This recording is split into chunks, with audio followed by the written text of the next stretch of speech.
जहाँ भगवान श्री कृष्ण का हृदय आज भी धड़कता है, वह जगह जिसे 4 धाम में से एक धाम कहा जाता है। हिंदू सनातन धर्म में 4 युग हैं। हर युग में एक एक धाम की स्थापना की गई है। जहाँ आज हम जा रहे हैं वह कलयुग का धाम कहलाता है। उड़ीसा के पुरी में स्थित 4 धाम में से एक धाम जगन्नाथपुरी। जय जगन्नाथ। आप सभी का स्वागत है हमारी इस वीडियो में। इस वीडियो में हम आपको दर्शन कराने वाले हैं जिन्हें कहा जाता है जगत के नाथ भगवान जगन्नाथ। यहाँ साल में एक बार भगवान जगन्नाथ की रथ यात्रा निकलती है, जिसको अटेंड करने के लिए लाखों भक्त जगन्नाथपुरी पहुँचते हैं। इस मंदिर में दुनिया की सबसे बड़ी किचन मौजूद है, जिसमें ऐसा कहा जाता है कि चाहे लाखों भक्त आ जाएं, प्रसाद कभी कम नहीं पड़ता है। आज आपको लेके चलते हैं 4 धाम में से एक धाम जगन्नाथपुरी।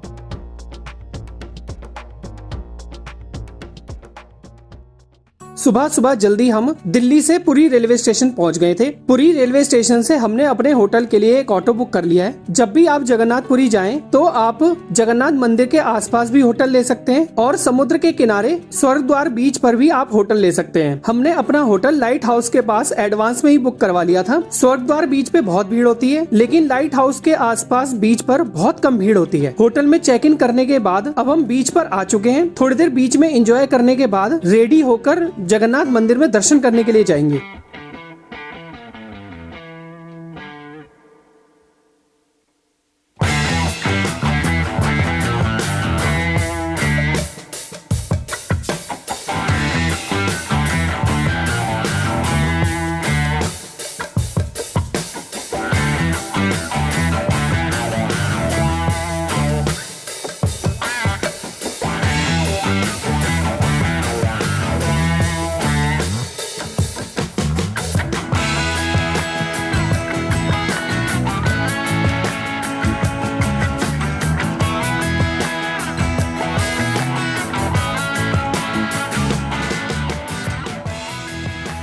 भगवान जगन्नाथ मंदिर में दर्शन करने से पहले हमें अपना फोन, इलेक्ट्रॉनिक गैजेट सब कुछ लॉकर में जमा करना पड़ेगा। हमने मंदिर के बारे में कई रहस्य सुने हैं। एक एक करके एक एक स्टेप चढ़ते जाएंगे और मंदिर के सारे रहस्यों को समझते जाएंगे। जैसे मंदिर की परछाई क्यों नहीं बनती है, मंदिर के ऊपर फहराने वाला झंडा हवा की विपरीत दिशा में क्यों लहराता है, मंदिर के बाहर खड़े गरुड़ स्तंभ का क्या रहस्य है, मंदिर के किचन में खाना कैसे कैसे बनता है, मंदिर में भगवान जगन्नाथ के दर्शन करेंगे, मंदिर की मूर्तियाँ कैसे बनी थी इसका रहस्य, मंदिर के अंदर क्या क्या रहस्य हैं वो सब अंदर जाके पता करेंगे। मंदिर के अंदर वीडियोग्राफी बिल्कुल भी अलाउड नहीं है, इसलिए मंदिर से बाहर आने के बाद हम आपको हमारा क्या एक्सपीरियंस रहा वो सब कुछ बताएंगे।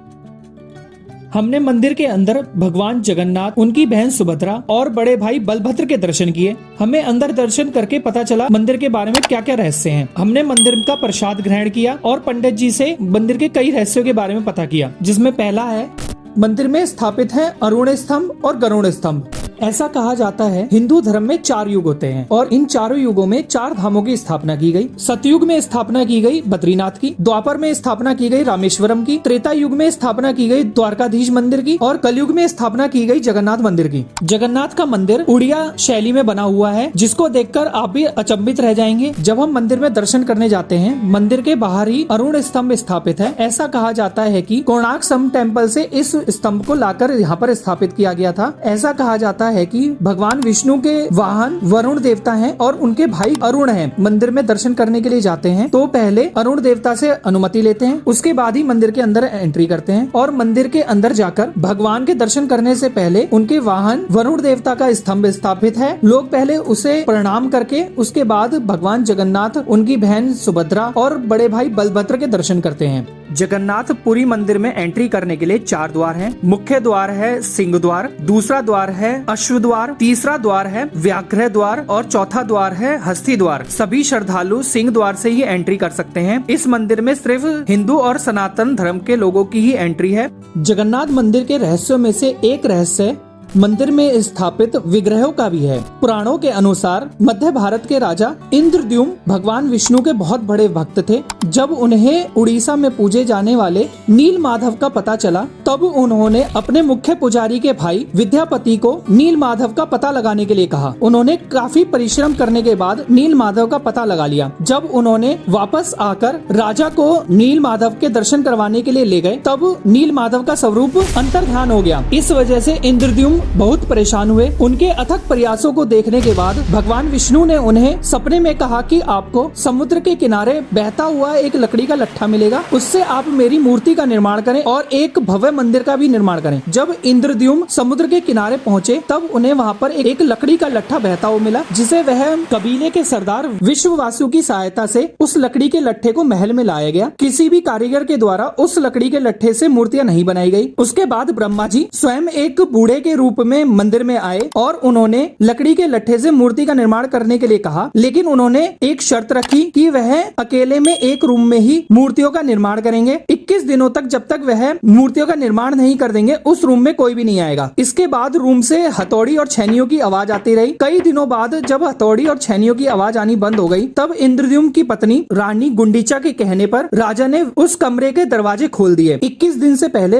दरवाजा खोल देने और शर्त टूट जाने की वजह से वहाँ से वह बूढ़ा गायब हो गया और मूर्तियां अधूरी ही रह गई। जगन्नाथ मंदिर में स्थापित विग्रह अधूरे हैं। भगवान विष्णु के विग्रहों के हाथ हैं लेकिन हथेली नहीं, आंखें हैं लेकिन पलकें नहीं। बड़ी बड़ी आंखों के साथ भगवान विष्णु का रूप ऐसा लगता है कि आपको निरंतर देखता ही रहता है। इस मंदिर से जुड़ा एक और रहस्य है नवकलेवर का दिन। ऐसा कहा जाता है कि भील के द्वारा भगवान विष्णु के पैर में तीर लगने की वजह से उनकी मृत्यु के बाद उनका देह संस्कार कर दिया गया, लेकिन देह संस्कार में उनका शरीर तो जल गया लेकिन हृदय नहीं जला। उनके हृदय को एक लकड़ी के लट्ठे में बांधकर समुद्र में बहा दिया गया। वह लकड़ी का लट्ठा बहकर पुरी पहुंच गया। जो लकड़ी का लट्ठा इंद्रद्युम्न को मिला था उसी लकड़ी के लट्ठे से भगवान विष्णु के विग्रहों की स्थापना की गई। ऐसा कहा जाता है कि हर 12 सालों में इन विग्रहों को चेंज किया जाता है। पुराने विग्रहों में से निकालकर ब्रह्म पदार्थ को नए विग्रहों में स्थापित किया जाता है। ऐसा कहा जाता है कि ब्रह्म पदार्थ भगवान विष्णु का हृदय ही है। नवकलेवर की रस्म बड़े ही रहस्यमय रूप से की जाती है। इस दिन प्रशासन के द्वारा पुरी के पूरे शहर की लाइट काट दी जाती है। जगन्नाथ मंदिर में भगवान विष्णु, उनकी बहन सुभद्रा और भाई बलभद्र की अधूरी मूर्तियां स्थापित हैं।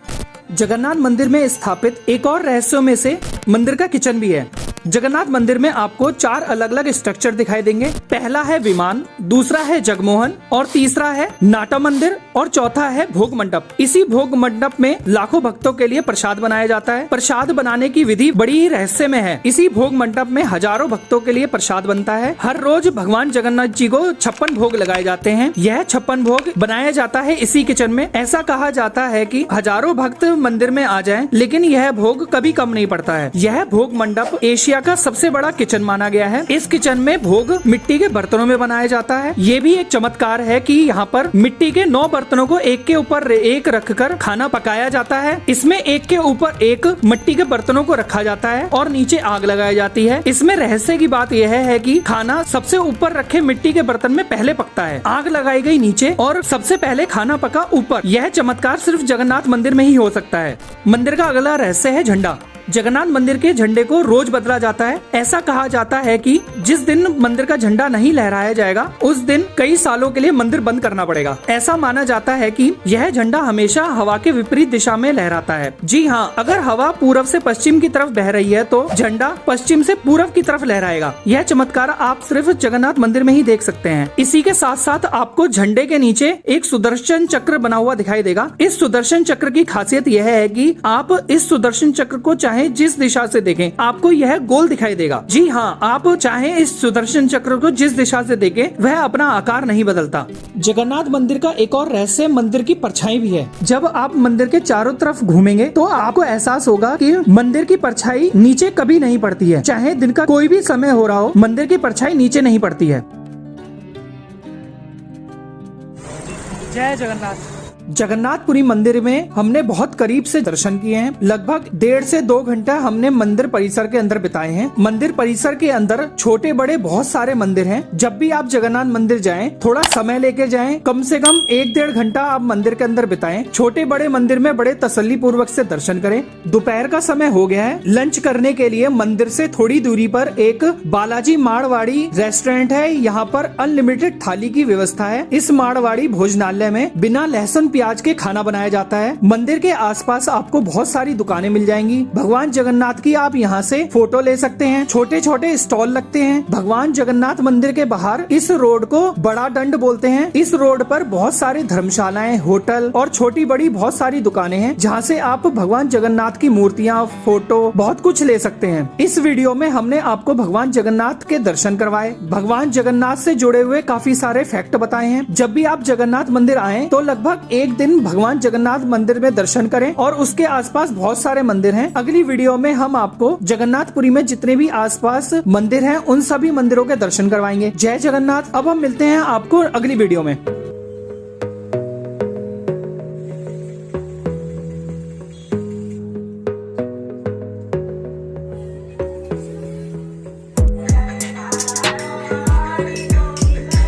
नरसिम्हा अवतार हैं।